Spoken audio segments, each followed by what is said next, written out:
On entend souvent dire que la nature est bien faite. Oui, enfin, sauf le corps humain. Vous ne le savez peut-être pas, mais vous avez sur votre corps des parties totalement inutiles. D'autres au contraire vous servent, mais sont vraiment mal foutues. Quelles sont les parties de votre corps que vous pouvez retirer sans mourir? Quels sont les organes qui, contrairement aux vôtres, sont au sommet de l'évolution animale? Et surtout, ils servent à quoi ces petits plis dans mes yeux et au-dessus de ma bouche? Vous l'aurez compris, dans cette vidéo, on va explorer les secrets de votre corps. Des petits détails, des gros organes, mais surtout pas mal de trucs à remplacer. Les poumons. Alors, ça ne se sait pas trop, mais comme pour les reins, vous pouvez vivre avec un seul poumon. Vous ne serez même pas forcément plus essoufflé. Votre seul poumon va s'habituer et devenir super balèze. Du coup, pourquoi il est dans une vidéo les organes les plus nuls?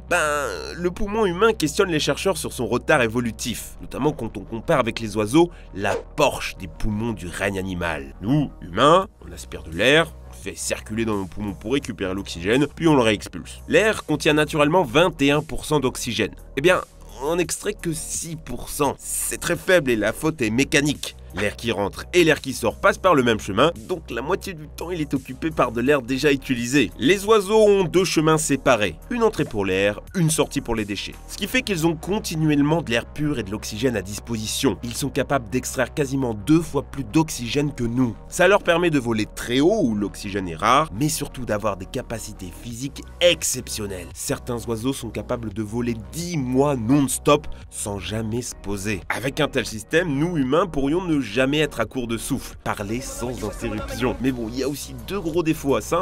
Un, ça prend beaucoup de place. Et deux, si le système est plus efficace pour absorber l'oxygène, il est aussi pour absorber les polluants. Un oiseau a les poumons très sensibles, voilà pourquoi il est déconseillé aux fumeurs d'avoir des oiseaux en cage. La rate. Connaissez-vous l'expression « courir comme un dératé » ? Eh bien ça vient de la rate, un petit organe qu'on pensait responsable du point de côté. Du coup, à l'Antiquité, on buvait carrément des mixtures pour la détruire. On espérait ainsi courir indéfiniment, sans douleur. Bon, ils se sont carrément trompés, le point de côté est une crampe du muscle diaphragme. Non, en fait, la rate a deux fonctions. Une partie rouge filtre le sang des globules rouges mortes, sorte de cimetière pour le sang, et une partie blanche qui injecte des cellules de défense dans le sang. La rate filtre et protège. Sauf qu'il y a aussi d'autres parties du corps qui peuvent en partie jouer ce rôle. Foie, rein, moelle osseuse. Du coup, vous pouvez vivre tranquillou sans rate. Mais le roi des organes en trop, c'est sûrement l'impendice.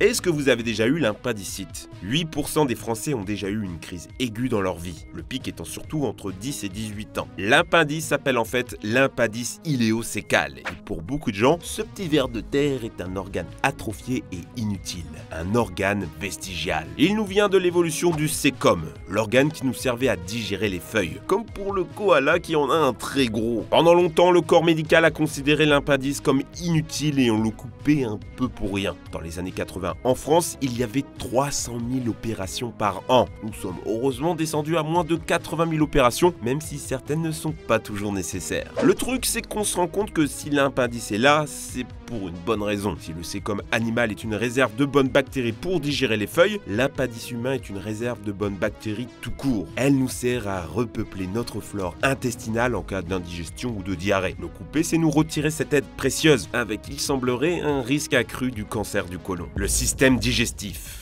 Est-ce que vous connaissez la vésicule biliaire? Bon certaines personnes pensent que c'est aussi inutile que l'appendice. À la base, c'est un petit organe en dessous du foie qui stocke une réserve de bile. La bile, c'est une substance produite par le foie qui permet de dissoudre les graisses dans la digestion. Et bon, ce petit coquin, il pose souvent des problèmes de santé. Ça arrive de devoir le couper avec pour seule conséquence de ne plus pouvoir facilement digérer des repas ultra gras. Je parle de ça, mais en fait, une grande partie de votre système digestif peut être coupée sans gros soucis. Une histoire assez sordide, c'est celle d'une Anglaise en 2012 qui a bu cul sec un cocktail avec de l'azote liquide dedans. Vous savez, les cocktails avec de la fumée stylée. Résultat, elle a gelé jusqu'à son estomac et il a fallu couper. Je vous rassure, elle vit toujours. On peut aussi enlever ou réduire l'œsophage, l'estomac, le pancréas, le côlon, la vessie ou l'anus. La seule chose vraiment importante pour vous nourrir, ce sont vos intestins. C'est eux qui vont absorber les nutriments de votre nourriture. On peut les raccourcir, mais vous devez les garder. Vous ne le savez peut-être pas, mais votre ventre est une partie de vous-même, de votre personnalité,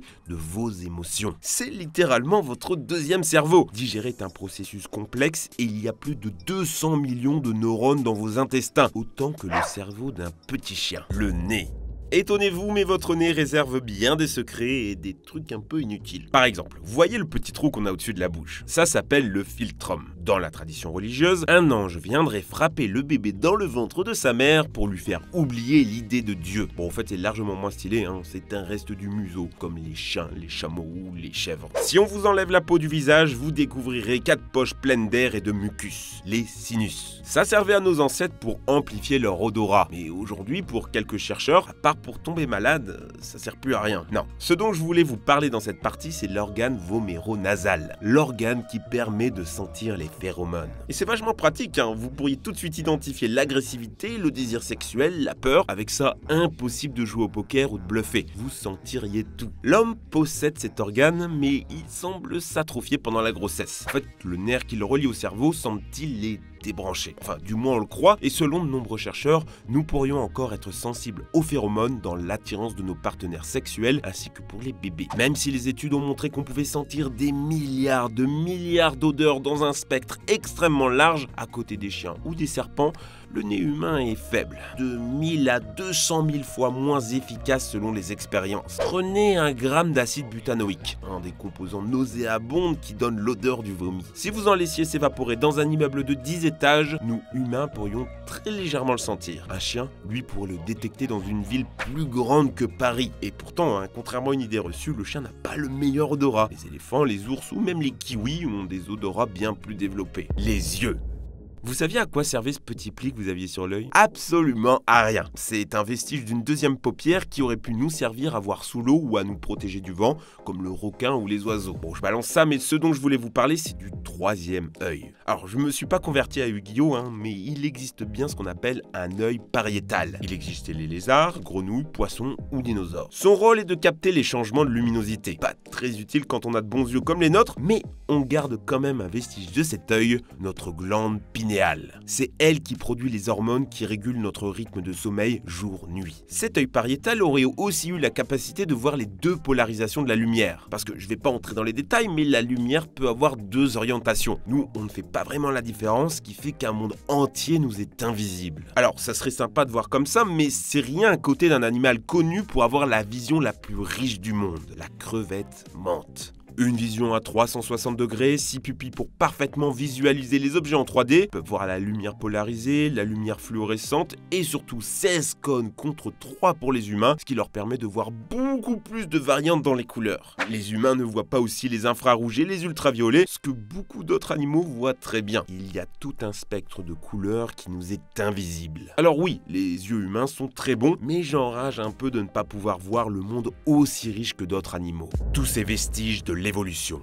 14% de la population n'ont plus de palmaris longus, un muscle inutile aujourd'hui mais qui nous servait autrefois à grimper aux arbres. 1% des gens en Occident ont un petit trou au niveau des oreilles, vestige de nos branchies. 20% de la population sait bouger ses oreilles, comme les autres animaux. 26% des Français ont un tubercule de Darwin, vestige de nos oreilles pointues. 35% des gens n'ont pas de dents de sagesse, restant de notre passé d'animaux herbivores. Certaines maladies vous font naître couverts de poils comme un singe, quand d'autres vous donnent une queue. Oui, les humains possèdent tous encore une petite queue, le coccyx. L'humain, comme les autres animaux, ont une queue au stade fœtus. Elle se résorbe après, mais peut être présente en cas de malformation. Si on ajoute à ça tout ce qu'on a vu, le pli des yeux, de la bouche, l'impendice, vous avez ici tout plein de parties du corps vestigial, des restes de nos ancêtres, là encore dans notre ADN. En effet, seul 8,2% de notre génome serait codant, le reste étant qualifié d'ADN poubelle, plus de 90% inutile. Avec dans le lot des petits trésors désactivés,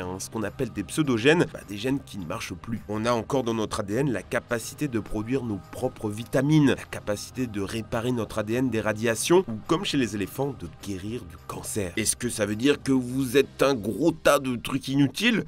Pas vraiment, on soupçonne que la complexité de l'ADN pourrait agir comme un leurre biologique, nous protéger des malformations. Et ça répond à la question que je me suis posée tout au long de cette vidéo. Combien de parties du corps on peut s'enlever? Et la réponse c'est presque tout. On peut enlever le système digestif et se nourrir avec des nutriments injectés dans le sang. Pour les hormones qui régulent toutes vos fonctions biologiques, pareil, ça s'injecte. Comme quand on retire la thyroïde, la prostate ou les autres glandes endocrines. Il existe des cœurs artificiels, des poumons artificiels, des foies et les reins externes pour nettoyer le sang. Au final, j'ai l'impression qu'on peut tout enlever, que notre humanité se résume à un cerveau et sa moelle épinière, une sorte de Metroid avec plein de câbles USB à brancher. Et le terrifiant là-dedans, c'est qu'on est aujourd'hui capable de faire survivre quelques jours des cerveaux de cochons dans un environnement totalement artificiel. Plus besoin d'organes. Alors pour ceux qui ne sont pas contents du corps légué à l'humanité, peut-être qu'un jour il sera possible d'être autre chose tout en restant humain. Je vous laisse débattre de ça en commentaire, j'espère que le débat sera passionné et passionnant. Dites-moi ce que la vidéo vous a appris sur votre corps et ses petits détails, je serai content de vous avoir apporté des connaissances. Si vous avez aimé, posez le pouce bleu de l'amour, j'ai adoré partir aussi loin dans l'anatomie humaine, j'ai moi-même appris pas mal de choses, merci de m'avoir suivi, ciao!